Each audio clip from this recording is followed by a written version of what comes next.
Ladies and gentlemen, boys and girls, children of all ages, welcome out to the Refined Life Podcast. Here at Refined Life, we have Colonel E.H. Taylor. Colonel? Is that Colonel? Is that it's Colonel. Colonel E.H. Taylor, Straight Rye. This is going to be our sponsor for the night. They haven't given us any money yet, but we're going to be hopeful and speak things into existence. I'm Bigg Vinny. But you know what? I think we've given them plenty of money, so. Yeah. We're just trying to get a little back. Little kickback would be good. Well, I'm Bigg Vinny. Jeffrey. Brock Hensley. And Jared Blake. Brock is our guest for the evening, and we're going to be talking about some awesome things with him, but he is Jeff's good buddy. He did bring us the party favors here, so but we won't, Jeff, I want you to introduce him and kind of give us a little background on him, and then let him take it away. Yeah, so just to wrap up what kind of guy Mr. Brock Hensley is, he brought this very hard-to-find bottle of bourbon down for us, so that's just shows you he is a lot like us in the fact that he's a giver. But to sum that up, 22 years in the police force, right? 13 of it in judicial task force, or was it 9 of it? So we basically had, it was a local task force. So I did 13 years on a narcotics task force, basically. Wow. Yeah, so he can. So have you seen? Are some we stuff? Cooking meth? Are you going to show us how to cook meth tonight? We're not going to cook meth tonight. Okay. But, that was kind of. He brought for me some for you to smell. You actually didn't open that. So that was kind of like my job. Is I was the meth lab guy. And kind of the claim to fame where I'm from is we were the #1 county in the United States for meth labs for 4 straight years. What county is that? Vanderburgh County, Indiana. We're not going there. So it's where you're not I would playing your assume next that show. was in Arkansas with me. But something to be proud of. Something to be proud of. Yeah, so you dedicated your life to that, and you're still, even though you're retired from the police force, you are still dedicating a pretty good portion of your life to educating in regards to a few things that you learned along the way, such as PTSD, what police have to deal with on an everyday basis, whether it's what they see today and having to be able to cope with that later. I believe you still travel the country teaching our 3-letter agencies. I kind of joke with Brock that he's a Fed. He don't find it very funny, but yeah, I'm not. But he trains them on here's how they're cooking the meth, or here's how they're making the MDMA, or here's how they're doing that. But I thought it would be a really good episode because of where, the way some of this country is kind of viewing the police force. Some cities are just abolishing it, right, or trying to. Cops don't get the same respect that they once got. Like when we were young, we were almost amazed to see a cop. Like they were just known as a hero. yeah. Whereas today, they've kind of lost that perception. It's gone. So I thought we could dive into that. And then, of course, I think PTSD is something you guys, y'all travel the country, going to the VAs, hospitals, all of that stuff. So I think that's a huge part of y'all's life too. So I thought we could have some fun, but also really dive into some deep thoughts in regards to some of this. Yeah, Absolutely. I have a lot of thoughts on it. So, it's one of the hardest things for me because whenever I was a kid, anytime you ask a kid, what do you want to be when you grow up? Whenever I was a kid, it was, I want to be a police officer. I want to be a firefighter. I want to go to the Army. I want to be a Marine. It's like, that was the natural go-to thing. Now I think if you went and you said, hey, to these kids, what do you want to be when you grow up? I think pretty quick. It's YouTuber and influencer, by the way, because I ask that in schools all the time, and it's YouTube, or even better, famous. Yeah. Gamer. Great. I'm sure you'll get there with the idea of famous. And I don't know, it just kind of blows my mind because I'm like, they, like you said, they were the heroes when we were And that's such kids. a huge point. I didn't even think about it. Like we did. Like that was what it. we were. And it's literally when I go in schools, the #1 thing is famous or influencer. And that wasn't the case for us. Yeah. Now I still think if you ask a kindergartner what they want to be, it'd probably be cop or a vet, a veterinarian, We'll or find out. Firefighter. I mean, we speak to 10-year-old and up. Really. I mean, we do third. Well, but I will tell you though, grade, and third you would grade. get this too. The I can always tell because our program is heavy drug alcohol related, and I can tell the bad towns when you walk in them because they put you in the elementary schools. And that's not somewhere where I should be telling my story. Right. When you hear my story, that is not the place you want to be. There has been still several towns that they'll put us in front of, 5 and 6 year olds that you're like, What are we supposed to do here? Yeah, it definitely changes the way we deliver the message some. But I've been in a couple towns where it did not that you felt that vibe. Yeah, and you got to go by your heart. How many of you have seen drugs? And like 40% of the room raise their hands, and you go, how many of you have seen a parent or someone close doing drugs in front of you? And we got even down to one town I was in. I finally asked the question. Once, like, all these kids had raised their hand, I looked at one kid and he goes, what drugs have you seen? And he was like, crack, heroin. Yeah. And this was like a 7-year-old. Yeah. And I was like, how do you do this? And like, he literally started talking to me about the needle and strapping off the arm and tapping and like the spoon, like all these, and you're like, jeez, you are 7. Yeah, it's not something the kids should have to see, Oh. Yeah. Well, But he knew it, He helped a little girl, was it Montana? Or the girl that Depends was, on which one you're talking about. well, the one that was, Oh, the dealing? Yeah. No, we can't talk much about that because that was here. That wasn't in Nashville, but it was in Tennessee. And it was a school resource officer that took that over, and it wound up being a pretty major drug bust in the end of things. And I think she had to go in like protective custody. But wow. it was crazy. I remember that. I remember that going down. Just like I said, those type of things. So with me, and what I'm trying to say with that is, it was what we wanted to be. It's what we aspired to be. It's what, anytime you saw a cop, you felt safe. Yeah. Now you still had that mindset of like, make sure you got your seatbelt on. Don't be jumping around that way. Well, Mom and daddy don't get a ticket. You always felt that, but for me, around 19 to around 28, I did not feel safe around cops. different age. but it's amazing to me when you see the television screen now, and the cops are constantly made out to be this terrible thing. Yeah. And people were screaming everything from defund the police to we don't need a police task force anymore. And I'm like, what are you talking about? Like, how can you even say Give this? any Like, idea of the chaos that would break out without these men and women? So it just blows my mind that, what is the sentiment behind that?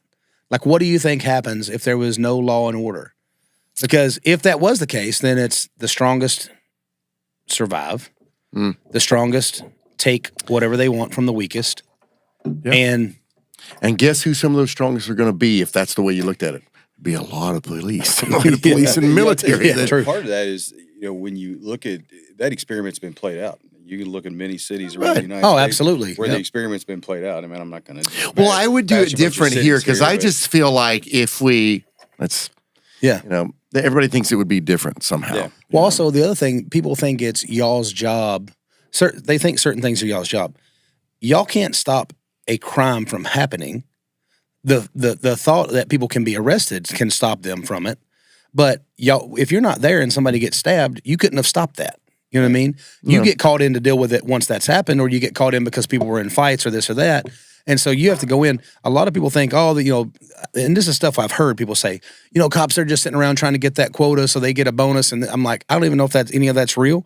I was like, as far as giving you tickets and all that kind of stuff, I was like, but I can tell you this, I travel for a living, and I've seen a lot of wrecks, and I've seen a lot of people laying on the side of the road with cops out there fixing the problem, out there keeping them safe. I've seen a lot of cops out there, chalking off lines and figuring out, hey, this person was laying in this position when they went in this severe car wreck or this. I've watched motorcycle wrecks right in front of me, and the cops come up there. They're there within just minutes afterwards because there's you're on the interstate. You're talking about PTSD. I mean, the things that you and so many of your friends have had to see. Oh yeah, and I think it's very different too of that. When you go into a war, and I've had veterans talk about this to me, like when you go into a war, you very much know what you're walking into. Yeah. And sometimes they're able to let you guys know heads up of what's happening. But a lot of those times, no one was there to prepare. Nobody knows. Yet, and or even if you're going into a domestic dispute, it's like you're getting there, it's a husband and wife arguing, they're fighting, but you get there and all of a sudden he's got his shotgun pointed out the window shooting at you. It's like that's the thing you have to be able to react and have a certain thing. So it's like, they want these cops to not be able to react in a certain way, but I'm like, they've been shot at 4 times this week. So if you got shot at once, spit on, how much edge would you have on you if you'd been shot at once this week or once this decade.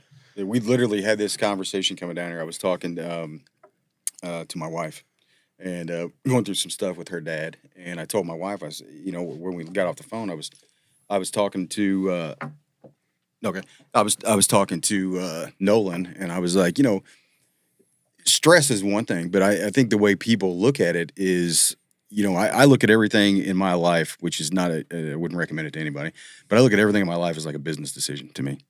And so we were talking about stress, and she was like stressed out over, you know, over my dad. I don't know what to do. And I said, control what you can control, you know. And then we had this conversation. I was like, you know, I just look at stress a little different because, I mean, I've had a gun pointed at me. Right. So, I mean, my definition of a bad day and a stressful incident is probably a little bit different than most people. Yeah. You know, Yeah. and it just kind of comes with the territory. Right. And, you know, when I worked patrol, it was a whole different because you never knew. Like, I didn't know who I was stopping. I'm just doing a car stop. Right. I'm stopping a expired plate. I'm stopping in whatever, you know, PC we have to stop the car. I don't know who I'm stopping. You know, everybody's like, oh, you work narcotics. It got to be so dangerous. It's like, not really. I know everybody I'm dealing with is a felon. It's the patrol guys that have it bad because you don't know. You know, it's that unknown factor every time you stop a car. Am I going home? Is my partner going home? You know, and it's just well, and now to add to that stress, you have to worry about even if they pull a gun or do something they shouldn't do, and you shoot and kill somebody, you might go to prison for the rest of your life. For the rest of your life. Yeah, and I tell you, that's in today's society, that's a whole different mentality now because in personal opinion, not the opinion of anybody else other than myself. When the taser came out, you know, I was a DT instructor, I was a fire instructor on the police department as well, and I always thought, I was like, you know, a taser's going to get somebody killed, and here's why: because now I'm going to second guess whether I really need my firearm or not, and if I pull out a taser, you pull out a handgun, you're going to win that battle. Yeah. Say my dart misses. Say it goes awry. Say it doesn't affect you. Yeah. I mean, you know, it's a bad day working. Well, it just doesn't even matter. If you're pulling something and I'm pulling something at the same time, I'm firing that trigger a whole lot quicker than I was before. So it doesn't matter if I know what you're pulling or not. Well, also, I mean, dealing with narcotics, I mean, we've talked about this before. My stepdad was on Angel Dust, PCP, or whatever. I mean, he couldn't feel pain. Right. I watched my brother crack him in the head with a literal cast iron skillet, and he just looked at him like it was nothing, with blood coming out of his head. So it's like, you know, I've heard stories, and I haven't seen this, but I've heard stories of, you know, guys walking towards cops with, you know, with knives or whatever, getting shot 5-6 times and still just walking towards them like it ain't nothing, because they're on that PCP or whatever. So it's like, yeah, you're right. I mean, those patrolmen, they don't know. They're pulling somebody over because, hey, he ran a red light, or he did this or did that. Yeah. I mean, and a lot of too, like I've got a buddy that retired very early for his career because he loved being a policeman. And I saw him, the next time I saw him, he was, his wife owned several hair salons, and he was basically doing the janitor services for her company. And I was like, dude, I mean, like, this guy was just ripped out of his mind. Everything he did was just loved being a cop. And it's like, dude, I didn't think I'd ever see you stop doing that. And he's like, dude, they won't let me do my job anymore. Yeah. He was like, my entire career, he was like, it's been impeccable. Like, if you look at what I've done, what I've accomplished, no blemishes on my record at all. And he said, and that camera picked up me getting a little too rough with this one guy. He was like, somehow that camera ignored all the things that guy did to me before I got a little too rough. Yeah. And he was like, and at that moment, he was like, they were trying to suspend me over it. And I was like, I quit. I had to do this. Like, you understand what I was up against that day, right? This guy is a bad guy, and he's been in here so many times. Yeah. You know what I went through. And he's like, and somehow it didn't matter the footage of what that guy had done me to right before and That's what a I PR had to do in order to gain control of the situation. They only showed what I did to gain control of the situation. Yeah, I mean, that's a PR thing, you know, and that's law enforcement today is very media driven, and you'll see a lot of departments around the Midwest, and I still deal with a lot of police officers, like Jeff said. I still teach, so I mean, I still deal with a lot of police officers, but you'll see everything is media driven, you know, and you'll come if something happens and there's an incident. First thing, you know, media, want the body cam. You know, Freedom of Information Act, want the body cam, want the body cam, want the body cam. And they puts a lot of pressure on a lot of departments to be like, okay, let's just release the body cam. I mean, you know, and it's very easy to Monday morning quarterback something that somebody did when you have no idea. You've never When you're walked not in the a mile middle of the in that person's situation, shoes. it's not your possible life that could be gone. So you don't know how fast our heart's beating, what they're going through. They're sitting there thinking, I don't know if he's going to pull a gun, if he's not going to pull a gun.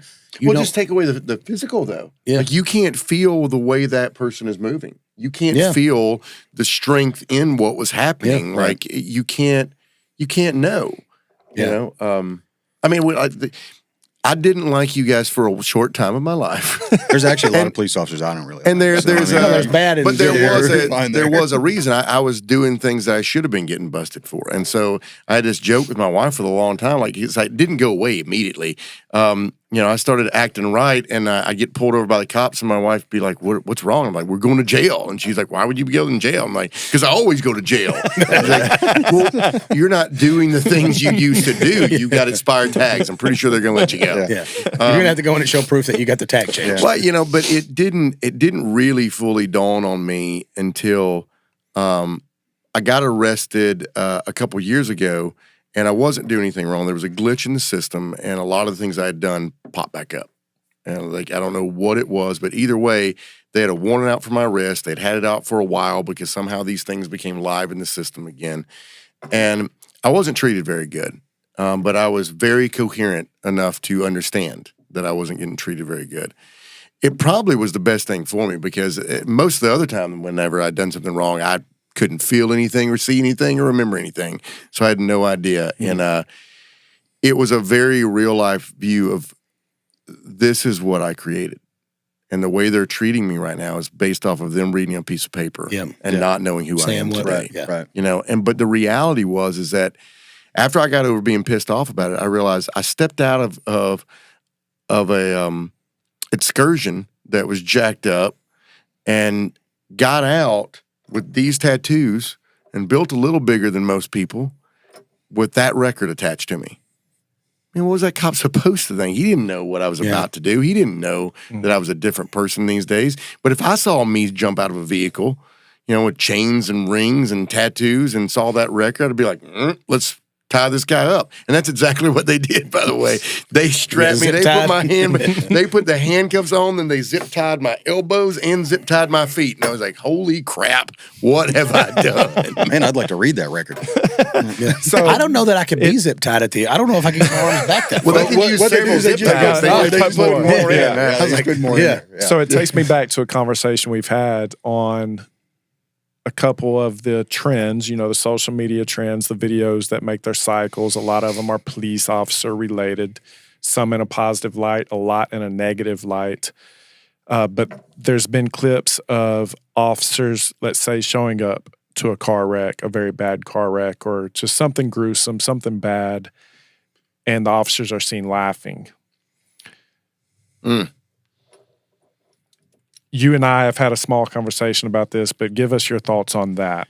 You know, and I'd be lying if I said it that I've never done that. And part of that problem is when you go through, as you guys know, you go through a trauma, no matter what it is, whether it's something that happened to you as a child, something happened in midlife, whether it was you've been arrested, whether you know a vet, whatever. Everybody's had some sort of trauma in their life. And the problem with what happens is it's inherently always caught on camera. It just is. And you'll see police officers standing there because everybody's got a phone, you know, and they're laughing or whatever. That's just kind of, I hate to say this, but that's a way to cope.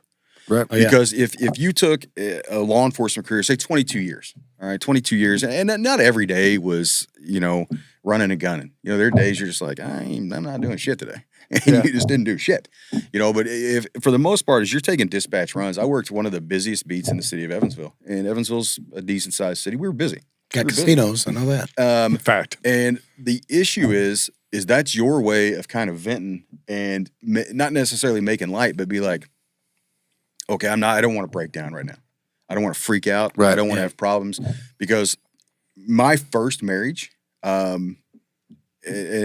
just long story, a terrible husband, right? And I was a terrible husband because I didn't know how to deal with what I was seeing at work. Yeah. And I mean, that wasn't all of it, don't get me wrong. But you know, and it affected me in a way when we had our daughter.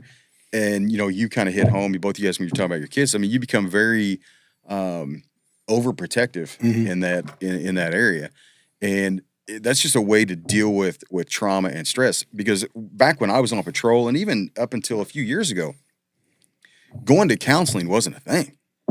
Yeah. You're a cop.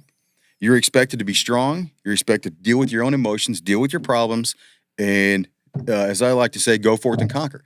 That's your job. Yeah. Your job is not to be weak. You can't be weak-minded. You have to be strong, and you have to not show emotion and go out there and do your job. And that's why you have a lot of police officers. Like the suicide rate for law enforcement it's excruciatingly high. It's terrible. Alcoholism. Same thing for the military, right? Yeah, military. Same thing. Alcoholism. But if you take all those years of service, and you take 22 years, and you just keep stacking shit on top of one another, on top of one another, on top of one another, and if you don't deal with that, you're going to deal with it. Yeah. And that's what I always tell people. I say, I talk to a lot of guys, and I don't get into the whole I'm having a mental breakdown, whatever. I don't really get into their personal business, but I tell them, I'm like, look, if you don't deal with this now or in the immediate future, it's going to deal with you. And it's going to come up at a time when you're having a fight with your wife, when you're having a fight with your kid, when you're having a bad day, when you're drinking, you're at a bar. It's going to rear its ugly Somebody head. smart mouths you on a It's going to routine rear its ugly head. traffic You don't stop, know when. But the crazy part about that is that you and I know that you deal with this constantly because you catch yourself doing the very thing that you've been telling everybody else not to do. The amount of times that we've talked to guys with PTSD and talked to them about, hey, it's not a weakness for you to ask for help. Okay, and that's the biggest problem with most heroes is they know how to serve others. They don't know how to serve themselves. They don't know how to say, hey, help me. They only know how to help everyone else. And it really hit me because of how many veterans and police that I've talked to about PTSD and asking for help and trying to get them to think from that standpoint of like, hey, we need you and we need you to keep doing your job. And so you got to get the help that you need so you can keep doing that, And we had a buddy that committed suicide not long ago, and I got the honor of cleaning everything up before his family saw it. And I came home that day, and my wife knew what I'd done, and she was like, do we need to talk about this? And I was like, no, I'm fine. I started laughing about something, and I moved on, and she was like, and you could feel like the energy gets sucked out of the room because my kids and her and everybody's looking at me, and she goes, baby, you talk about everything. You talk nonstop. Not a chance you don't need to talk about this. And when she said that, it hit me. I was like, wow, I just turned around and did exactly what I tell these guys not to do. Yeah. Of course this affected me. It's not possible it didn't affect you. It doesn't mean it's going to take you out or change your life. Right. But it definitely was something that if we don't talk about it, it's one of those things that you just stacked in there. And then another part of your life you just stack in there and you just keep stacking stuff on top of to go on top of all your childhood trauma that you've been stacking in there for years. Absolutely. Absolutely. And like you said, you don't know when that's going to come up. You don't know if that's going to come up at a bar one night with a few too many. You don't know if that's going to come up with an argument with your wife.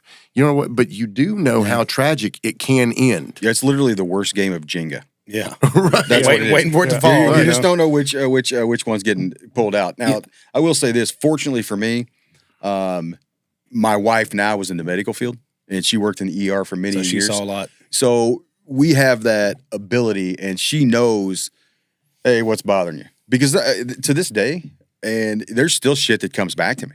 Yeah. There's still, like, as I'm sitting here right now, there's one incident that immediately pops up to my head when I start talking about this. And she knows that you're having a bad day, right? So I am having a bad day. And one of the things that I told Jeff, I said, it's okay to not be okay. Yeah. It's okay to not be okay. What's not okay is to stay not okay. And take it out on somebody else as well.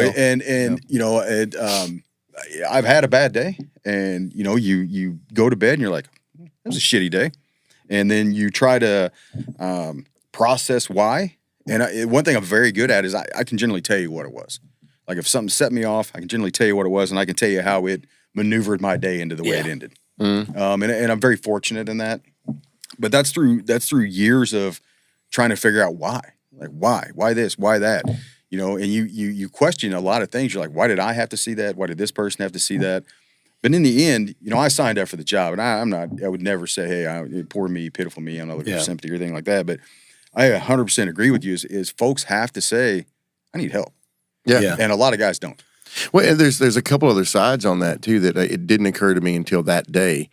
You think that you need to walk very easy with people that are suicidal because of these things.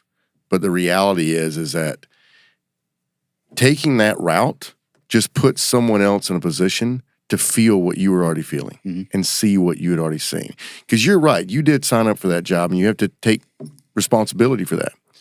But my friend that took his life, and then many people that we know that have, that construction worker that walked up, he didn't sign up for that shit. Right. Yeah, he was just out there working. And when I signed up to be your friend, I didn't sign up for that shit either. Right. Yeah. And so people still have to deal with your crap. So you can think of it and go, well, I've just got so much on me and the world's better without me. But whatever you're about to do, you just gave someone else your pain Yeah. that didn't ask It's for actually it, one of the saddest TikTok videos I've ever seen is this little girl, and she's like, why is daddy not coming home?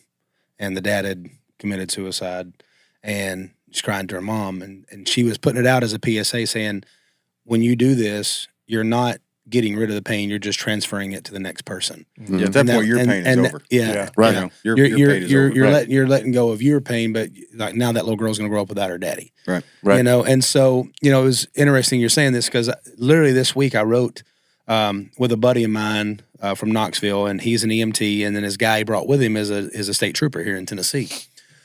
And I asked them some of these questions. I'm like, there was one night I was on the way back from North Carolina playing a show, and it's like 2:30 in the morning. We're driving down the road. We're like 45 minutes outside of Nashville, and we're getting here, and all of a sudden we see the cars start going all different ways, And naturally, Tennessee, you think a deer ran out in the road or something. So I was like, oh, man, looks like a deer ran out there. Well, we get up there, and it's a woman. And she had run out in the middle of traffic to kill herself, and there was parts everywhere. And we're looking because we think it's a deer. And I look, and I can see, like, the face looking at me. And I see all this blood and all this other stuff. And it just, like, the whole – and, everybody in the van saw it. And we just kind of went silent for, like, the next 10 or so minutes. And – finally, when the guitar player that was in there with us, he goes, I'm not sure how I'm going to deal with this. And I was like, me either. I've never seen nothing like that. I mean, I've seen dead bodies and stuff, but I've never seen it happen right in front of me like that. And if we would have been, 10 cars up, we'd have been one of the ones that hit them. So it was like 6 different cars hit this woman. So I go the next day, and it's the Monday following that was, had Sunday off. I told my wife about it, and I kind of was just like, I said, I think I'm all right. I said, but it was definitely, it's like in my head, that image of that woman laying there. And I just want to know, like, what caused her to want to do that? What was the reason, And of course, you never know what somebody's going through. Luckily for me, I got a little bit of the closure because I was training a couple guys on the police force in Brentwood at the time at my gym. And one of the guys I had on was like a head detective and all that. And I asked him about it. I said, man, is there any way you could find out, like, what happened? Like, and he said, yeah. He goes, actually, I already know what happened. He goes, because, we hear about everything, and said her and her husband had got into it. And, they were at the top of the exit ramp, and she got out of the car and she at the top of the exit ramp, and she had walked down to the other side and came back down the on-ramp from the other side. And he was trying to get her and trying to stop her. And then she just ran out in traffic and just, Now, she transferred her pain to all those people that, hit. So, anyway, so I was asking them, I was like, what are the, how do y'all cope with the things that you see? Because I know as a state trooper and as an EMT, you see things every single night. Your job as an EMT especially is to go to those things. And he said, he said exactly what you said. He goes, so many times when we're on the way, we kind of have become numb to it because we've seen so much. He's like, but the hard things for me is the first time you see something, because they're both in their 20s, He's like, the first time I saw a baby, in the car wreck. He said the first time that I saw, somebody decapitated, or the first time I saw, a kid or a grandma he goes, those are the things that really stick to me, because it's like you can never say that you haven't seen that now. And he's like, man, he goes, those are the ones that bother me. He goes, eventually you become numb to, that's your job, and you go in there and you're like, oh, you cover up the body and you do this and this and this. And he goes, and we will kind of be like, I wonder who we're scraping off the road tonight and things like that. He goes, but it's not because we don't care, because we're, trying to be heartless. It's just that because we do this so much, we have to find a way to cope with that thing. Well, and you saw that there's a clip not long ago, and the military doesn't take near the beating that the police do, but there's that one clip not long ago that they released of these guys, laughing about the bombs that had been dropped or something. I forget what the details were, but I mean, once again, it's like I'm not sure what people are expecting out of people. It's like, I mean, you do have to get numb to it or you go insane. Yeah, I think to kind of circle back around that, with the guys laughing and joking around, the issue is you don't see what the aftermath. Yeah. Like you don't see what happens when the situation's over and they're sitting in that squad car by themselves and they're like, what the fuck just happened? Yeah. And you deal with that and you take that baggage home with you. And a lot of folks, don't understand is you transfer that baggage. Yeah. Because if I go home and I'm having a shitty day and my daughter comes running up to me, she's, hey, you have to, it's very difficult to just flip that switch and say, oh, hey, how's it going? Or, especially if you've had something. And if you can, how much does that mess up your head? Yeah. Or just being able to flip that switch like that. That's. Yeah. Or if you saw a kid that night. Yeah. If something happened to a child that night and you got to go home, and everybody's like, oh, first thing I did is go home and kiss my baby. Yeah, you go home and kiss your kid, but then, you lay in bed and you're like, oh my God. Right. Yeah. I'm going to throw this out there to anybody listening because like that thought of like, if you and your wife get into a fight, right? And then you work it out. That emotion isn't totally gone. And a lot of times it's I can let it go quicker than my wife can usually. But you I'm over in like 2 seconds. We've all I want to think about that for a minute. Like you're even looking at like someone pisses you off or anything else. Getting over that like that. Now imagine you just saw a child die and your daughter runs up in your arms. Letting that go, you know what I mean? And trying to give the happiness that child or that wife wants to feel in that moment. And you're going, I'm trying to let go of watching a family just burn to death. Like it's.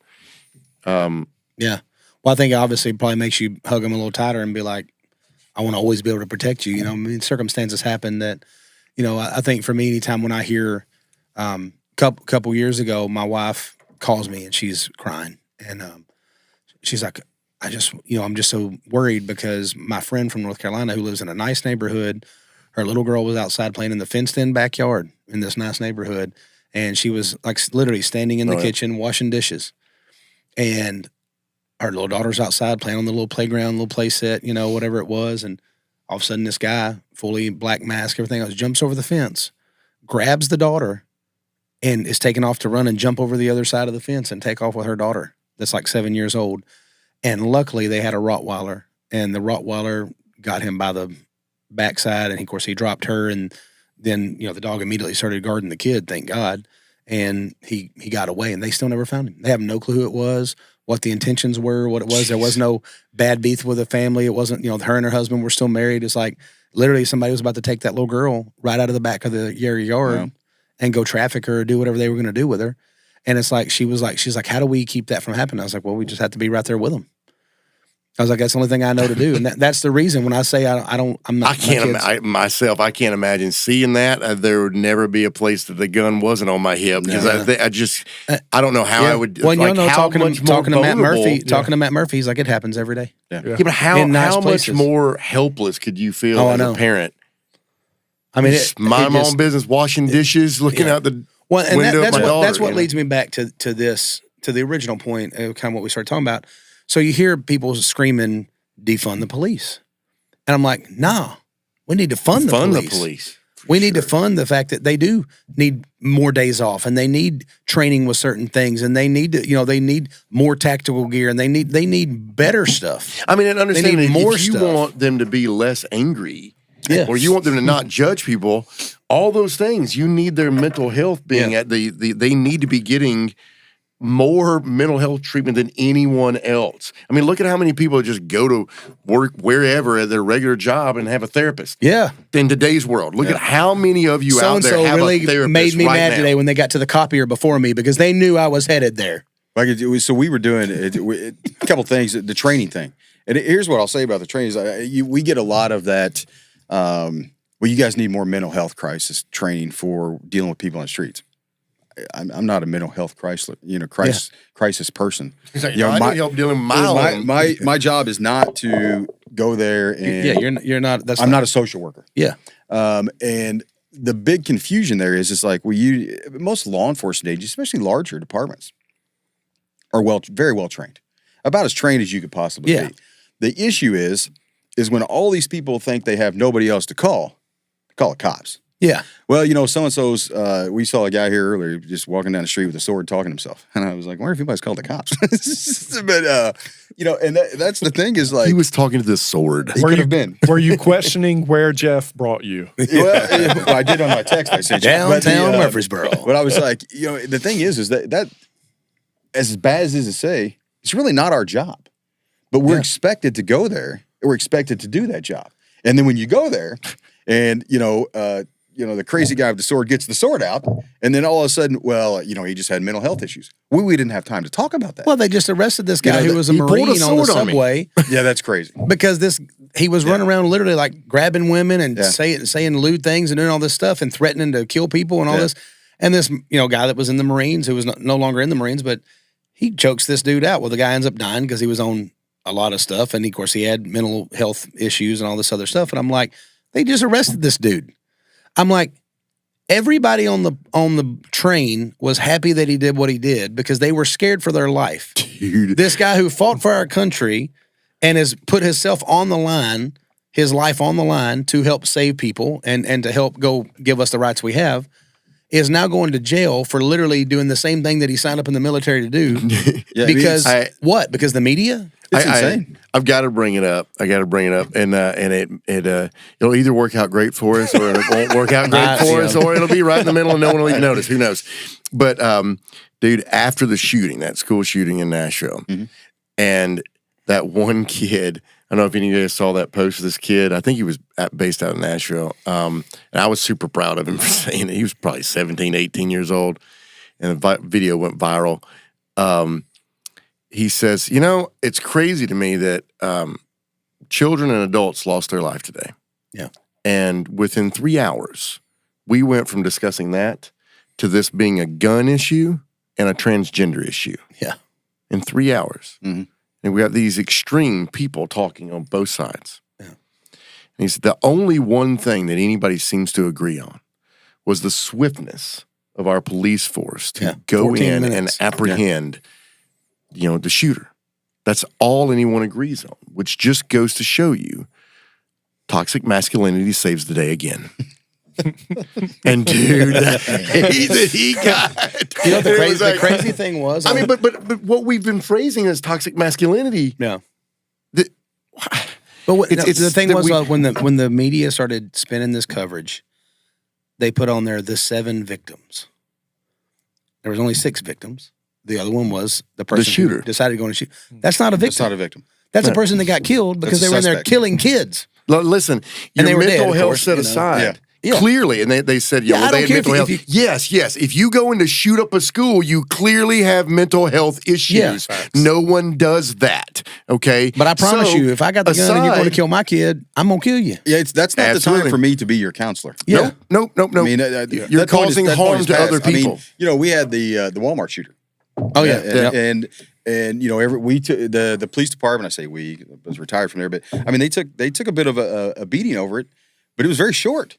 And when they showed the video, they're like, we did what we should have done.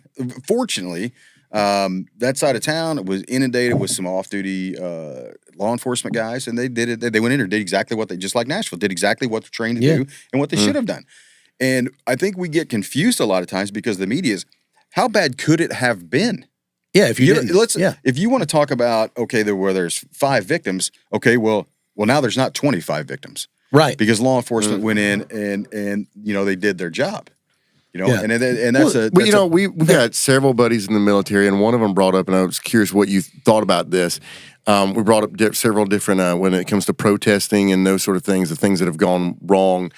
I asked him, I said, why don't we send the military in for those sort of things ever, like these big, big ordeals? And he was like, because America will hate us. He was like, because we are not trained to do what cops are trained to do. Cops are trained to take a little bit of abuse. Yeah, different rules. And he was like, he was like, we are not trained. We are trained that if you're not doing what you're supposed to be doing, we make you do that. Yeah. Like we change the game immediately. I never understand because I'm like, the second that somebody pulls a gun, Well, in public, he was talking about the police. He was like, I just feel sorry for them. He Yeah. was like, because they're caught in this spot in between Yeah. that they're supposed to somehow relate to the human being there in front of. He's like, we don't have to relate to anybody.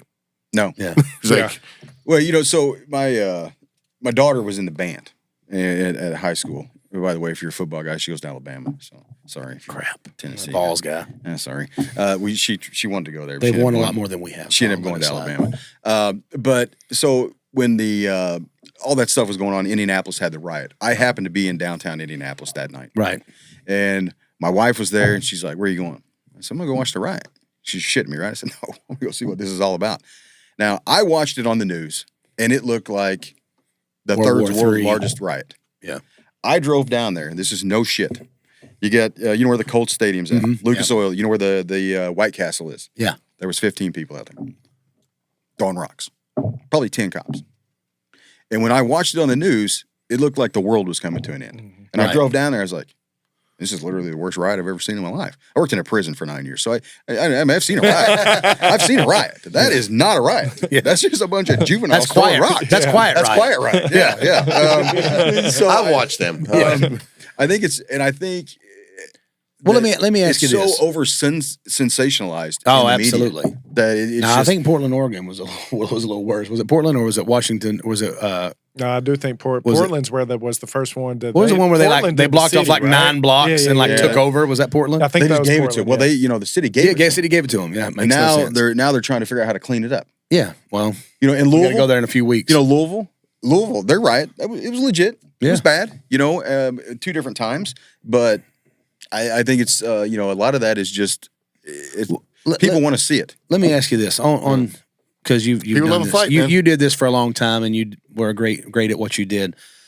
At what point? I mean, because we all have rights as citizens, right? You know, here in Tennessee, I think we're an open carry state. You can carry a gun anywhere you want to go. You know, you just can't take it in private business. If they say no guns, you can't take it in, whatever. But at what point does someone's rights end because they've taken an action that impedes on everybody else's rights? So when they pull a gun out in public and they start pointing it at people saying, "I'll kill people," why would that not be an automatic, like, hey, we have to take this guy out before he takes out somebody? Even if he's like, I was never really going to do it, you know, they could say whatever. But at the point when you pull the gun, at what point does that their rights to, you know, to anything? When does that? The sad thing is I mean, that's kind of a judgment call because Right. if I go there, But then you can and go to prison for it. if I go there, I'm in law enforcement, and I think, okay, this person is obviously a harm to others. Right. This is a harm to myself, harm to others.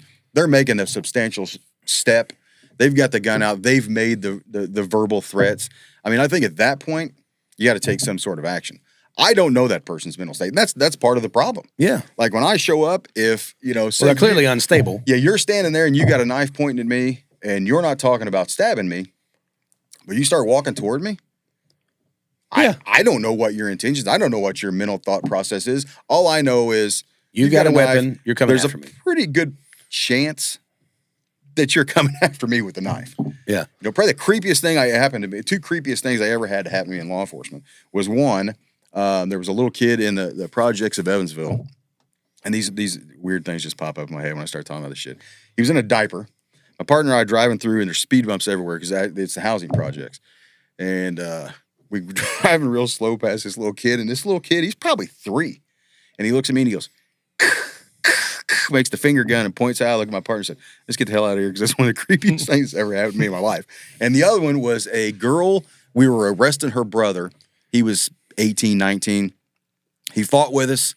And as we're walking out to the squad car, she threw a screwdriver and it missed my head by about 1 inch and stuck in the trunk of my car. A flathead screwdriver.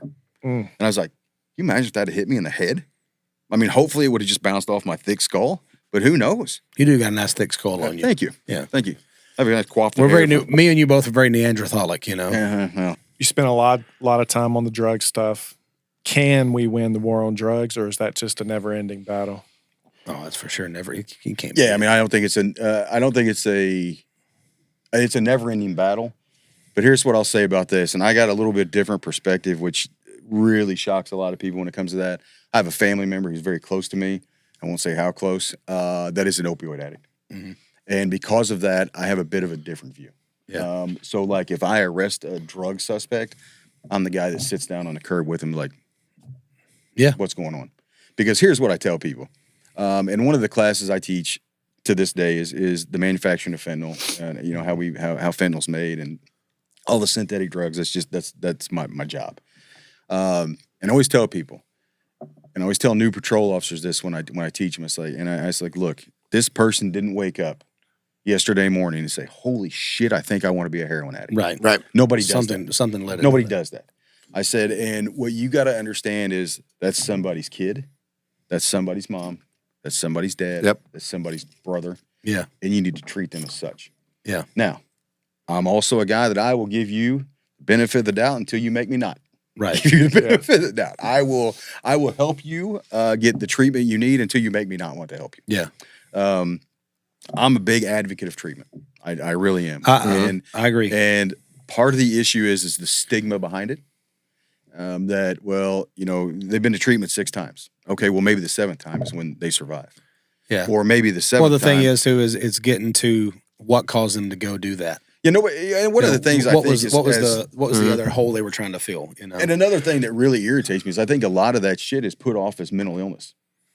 Yeah, and it could be, but could also be past trauma.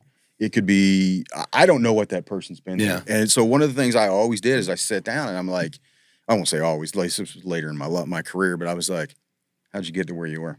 When's the last time you used? How bad? Another question I always ask: how bad are you going to be when I take you to jail? Yeah. How sick are you going to be? Yeah. Because most people don't understand. This even goes for weed, and I'm not going to get in that debate, but this even goes for weed. This is not the drugs of the 70s and 80s. Yeah. This is a whole different ballgame.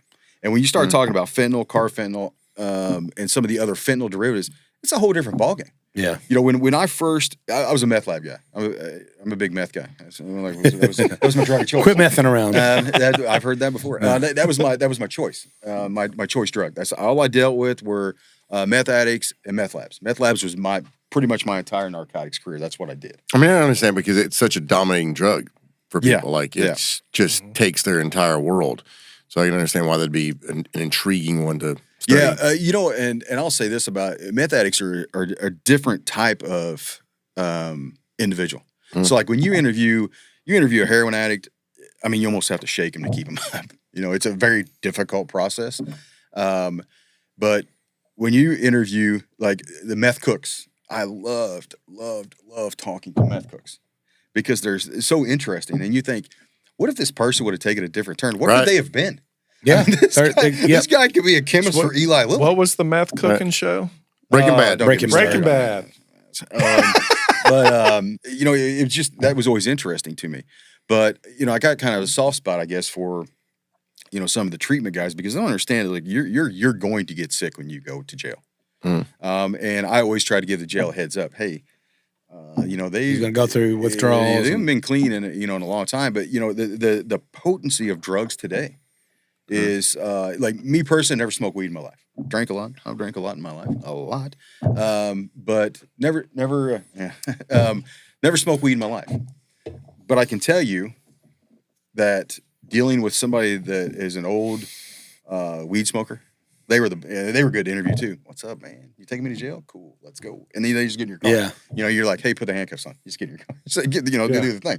But now it's just I'm arrested myself. The potency is just so much different. Yeah. You know, it's just a different ballgame. Well, it's synthetic and stuff too now, right? Yeah, a lot of synthetics. But when we first saw heroin hit Vanderburgh County, because Vanderburgh County is a meth-loving, very similar to parts of Tennessee, Missouri, Southern Illinois.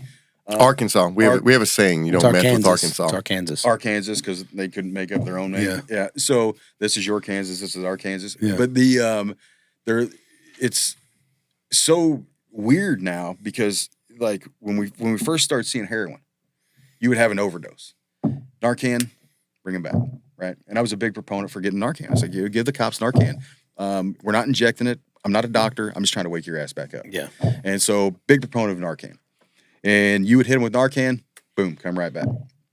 So then most opioid addicts, they want that, oddly enough, they want that near-death experience because it's a numbing agent for most opioid addicts. So then we went to fentanyl. and we were having overdose after. And when I say overdose, I mean death. They were just people were dropping because Narcan would maybe bring it back, it may not. You may have to hit them 2-3 times. You may have to take them to the hospital and put them on Narcan drip. And it got so bad that we had heroin. Then they started mixing fentanyl with heroin. Then they went straight to fentanyl. And now they're taking the larger portion, which is fentanyl, and mixing heroin with it to calm it back down. So it's come full circle. Whoa. And it's so wild out there. And I'm so glad that my kids are 21, soon to be 22, and the boy that just went in the Navy, he's 19, soon to be 20. So I'm so glad that that was never their thing. Yeah. You know, and that was what I worried about the most with my kids, is because, you know, like ecstasy, you know, back in the day, it's not the same ecstasy. You know, the MDMA everything's just different. It's just different because they're constantly learning how to make it more potent, more. That's what it's about. You know, and most of the how fentanyl, can they make more money off of most of the fentanyl and all that stuff is coming from overseas. You don't have any idea what's in that shit. Yeah. You know, and that's what I always said about. I just took this bottle of rat poison. Let's see what happens. That's what I always said about, you know, crystal meth versus anhydrous or homegrown or manufactured meth. I was like, you know, I'll say this about meth cooks. There's some quality control there. I don't know if I get a kilo of meth from Mexico, I got no idea what it's cut with. And people are even seeing it now where the meth is being cut with fentanyl. Yeah. What? So are you seeing any in this? Because it's been a concern with me with my kids and a lot of guys that I know. Because I never was a weed guy, but with weed becoming legal, it's been a concern with me. Is what are the drug dealers on the street? What are they going to start putting in this, or what are they putting in this to make you be more attracted to what they're selling rather than what you can get? Yeah, I mean, legally. I think like a lot of places around the United States, and that's one of the benefits I have with my job teaching for the government, is those 3-letter agencies that you talk about. One of the benefits, I get to talk to a lot of police officers, a lot of agents around the country, and it's weird times out there, man. There's weird times, like they're lacing weed with fentanyl, or they're lacing weed with whatever, you know. And right, but is that going to be a bad effect on us, the fact that we're legalizing this? Or drug dealers going to up the ante with what they're selling? Yeah, I think this is my personal opinion. Right. I got to get over. Well, you got a better personal opinion on this than we do. This is what you do. I actually got to get educated personal opinion. I actually got to get over saying that, because I used to say this isn't my personal opinion, not the opinion of my chief of police, the mayor. I would have to run down this laundry list of people I didn't want to offend, especially in election season. Yeah, I live a county over. I don't care anymore. Yes and no, because I think part of the problem is I think Colorado was a great case study in legalization of marijuana. And what most people don't see is like, oh, Colorado's cool. You can go out there, you can get high. It's like the most beautiful place in the world. I don't mean the mountains. I mean, you know, you get high as you want, whatever. But what they don't see is they don't see the homeless. They don't see all the folks that go out there that want to get into the marijuana industry.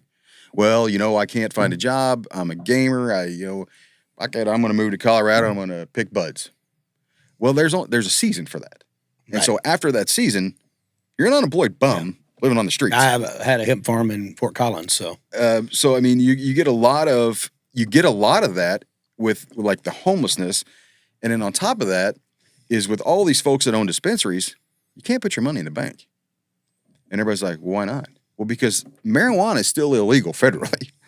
So what most people don't understand is the FDIC is obviously a government entity, and if I put my money in the bank, you think the government's not going to seize that money? Yeah, they don't really give a shit about marijuana. What they give a shit is about all the money you got.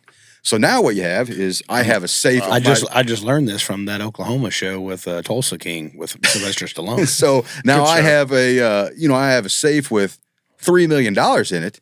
Oh, now somebody's going to rob you. Well, what do you think's going to happen at that point? Yeah. Somebody's going to come and knocking. Yeah, we always just stuck with CBD. We had hemp farms out there and stuff, and one of the deals where, you know, people was, of course, we won best hemp farmer in North America as our seeds and genetics were awesome and stuff like that, but CBD type stuff. And people would come to us like, hey, we want you to grow the THC for us. Can you do our process and this, that? Well, when they start going down the laundry list, and especially like in California, it's like, you have to grow it indoors, have to have armed guards on duty, you have to have this and this and this. And I was like, nah, we're good. We'll just keep growing this. You know, now the problem with the hemp farms is some people don't realize that it's just CBD, and it's not going to get you high, and so people come in and start taking your stuff, and you're like, well, I mean, you're gonna have less of a headache, buddy. Good job. Your joint pain is going to be fantastic, right? You're going to feel cataracts. amazing. Yeah. But no, it is interesting, to see how it will affect, like what you're saying, because you brought up being in the prison system and all that. And I don't know if this is a popular opinion or not, but I believe like prison should be reserved for dealers and people who are, hard criminals that have done like physical violence and things like that, rape, murder, things like that. Because what good does it do us to put somebody in jail that, man, you got busted with an ounce of weed or you got busted with this or that?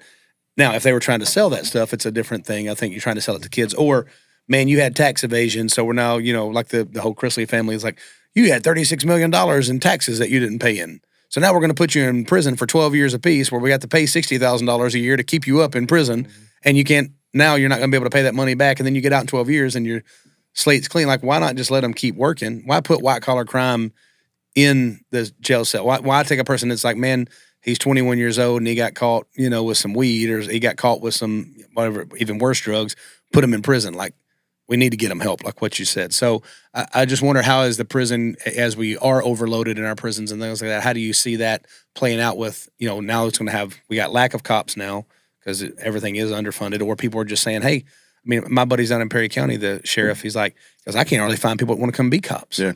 He's like, I'm having trouble getting my force, and goes, and then that's forcing me to, take on people that, to be the cops that I wouldn't normally say, nah, I don't think you're the right fit, because I have to have somebody working these shifts at least to know that there's some kind of protection in there. So as we start to clean out, as the cops are starting to get less and prisons are obviously, now certain crimes are becoming not crimes and all that, how do you see that have an effect on society as a whole with, as we continue to let people out of jail, that I do think some of them should be let out of jail. And now the cops are less because, now you're gonna have good guys that say, man, I don't want to take that risk. My family, guys that are, the retirement of cops right now, people are retiring early because they're like, you know what, I don't want to be that one that's on post one night and I accidentally take somebody out, or not accidentally, but I take them out thinking it's the right thing, and then the next thing you know, I got 15 years in prison. It's great when you get your retirement check for the first time. I just got to be honest. Yeah. I retired 3 years early. I just got my pension this year. Yeah. I did 22 years, and I didn't get my pension until I was 52. That's kind of like the perfect storm, because I agree with you as far as some of the correction stuff goes. Now, here's what I'll say about that, as kind of playing a little bit of devil's advocate with that, is a lot of times you'll get a lot of prosecutors that will plea a dealing charge down to a possession charge.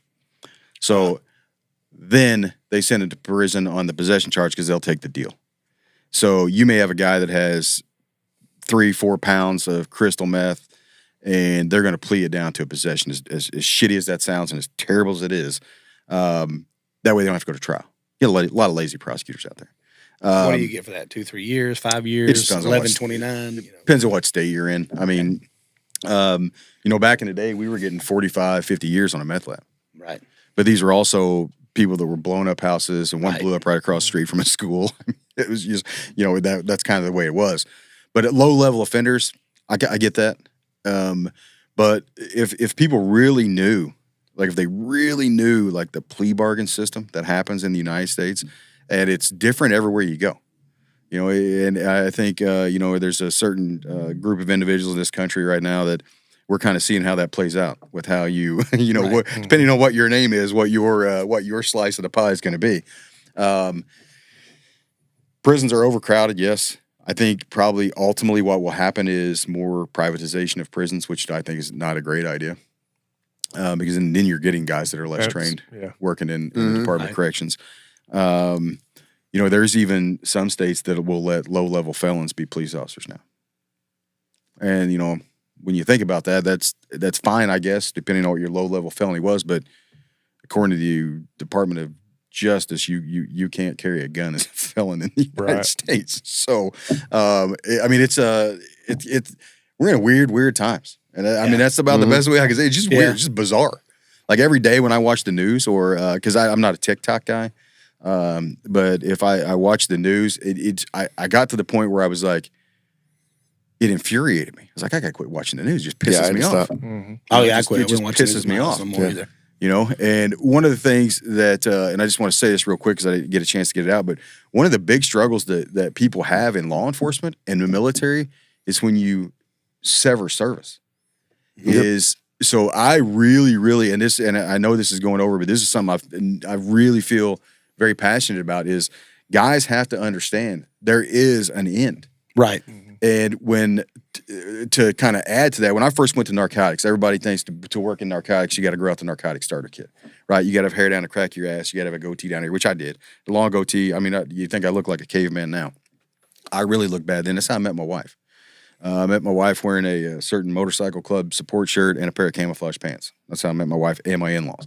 And I went to Macy's on Christmas Eve, because I'm a Christmas Eve shopper, and to buy my wife a pair of Lucky jeans. This is when we were still dating. And this is what changed my whole perception and reality in life, is I was walking around, and I'm still seeing myself high and tight, clean shaven, and I don't look a thing like that. I look like the Captain Caveman. Right. So I'm walking around, the store, and I keep looking around. There's this little dude following me. I was like, what the hell does this guy want? And he's like, and he pop up out of like little clothing racks. Whatever. I got my badge underneath my shirt. I was like, man, I'm a cop, dude. What's going on? And so finally, it's like, I come around, I see him pop up and said, can I help you? And he's like, no, why? What's going on? It's like, what are you doing? And then it dawned on me. I was like, holy shit. Just because of the way I look, this guy thinks I'm stealing jeans from Macy's. And finally, I was like, I'm a cop. He's like, what? I was like, yeah. And so from that day on, that really changed my perception of how I see people and how I deal with people. Because I was like, this guy's judging me solely on presentation. Doesn't know me, just like you guys were. Doesn't know me from Adam. Yeah. But he's like, you're a shitbag because you have that shirt on, camouflage pants, a long goatee, and long hair. Yeah. And I've seen it happen with us on the road. People, we walk into places, they'll watch him. And they don't. But he's the one stealing everything. Yeah, I'm over there eating the hot dogs at the booth, But no, it's funny. I mean, I've never experienced that. I've had friends that have, But it's when you think about it, it's like your presentation. Like if you're always kind of prepared for something, So if you see something, it's like that's generally the typical type that you have heard or seen do these things. So I don't necessarily know if it's wrong to have that perception. I did the same thing I told him with our resort. We got this guy that he's in jail and he's on the work release with us at my resort. Best work I ever had in my life. But when I first saw him, he got tattoos on his face. He's got the typical, the spider webs and the teardrops and the whole thing. And I see this guy and I'm like, I don't understand why we have this guy here. And then my manager goes, he's the best worker we've ever had. He's amazing. I get to talk to him. And he's like, yeah, but the children. Yeah, but I get to talk. Just put some makeup. I get to talking to him, and he's like, "Man," he goes, "You know what? I started selling drugs to try and help my mom pay for all of us kids. My dad left. I didn't have anything. Didn't have anybody. Started selling drugs. Got busted. Got a few tattoos. Got out. Nobody gave me a job. Started selling drugs again. Went back again. Back and forth. He goes, it's a vicious circle. He goes, it's like I do want to do better. He goes, but nobody will ever give me a chance when I get out because I look like this. And now, of course, he's going to live on our property, and we're going to pay him a salary, and we got him an RV spot. What happens if he's listening to the podcast right now, Vinny? He knows we've talked about this. Oh, okay. I mean, I think part of it. He won't. Yeah, I see what you're saying. He won't know about that. I think to kind of finish up what I was saying is those guys have to realize there's an end to that service, and that's something I'm passionate about because I really, really struggled. Like I went to a very dark place when I left. It was the happiest day of my life when I walked out of the police department. I retired until it wasn't. Yeah. And then I woke up the next day, and my wife's like, "How do you feel?" So I still feel like a cop. 2 weeks later, still feel like a cop. 3 weeks later, still feel like a cop. Yeah. And now if you ask me. Well, that'd been your purpose in life for so long. Yeah, I mean, you did it for 22 years, and you're like, that's what I am. Well, dude, I think we have to have you back on here for sure. I definitely would like to have you in again because I think it's a big topic, and I think that we've just barely hit on some of the subjects that people need to hear because, you guys are the protectors, and it's just my hat's off to you, man. I pray for you guys every single night. Because I know the way that you're treated and the way America looks at you. And I think Vinny brought up probably one of the biggest points I could hear is, the way we visualize cops growing up opposed to the way people visualize you now.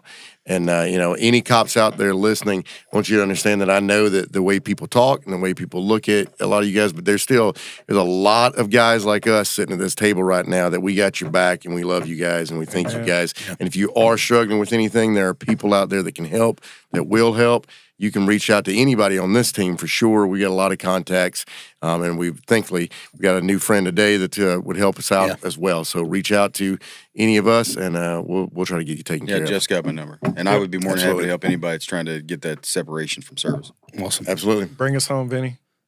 Take me home tonight. Give me a like this post and this page, and give us 5 stars, and make sure you subscribe to us. Hey, Hey. Yeah. perfect. Man, that was awesome. I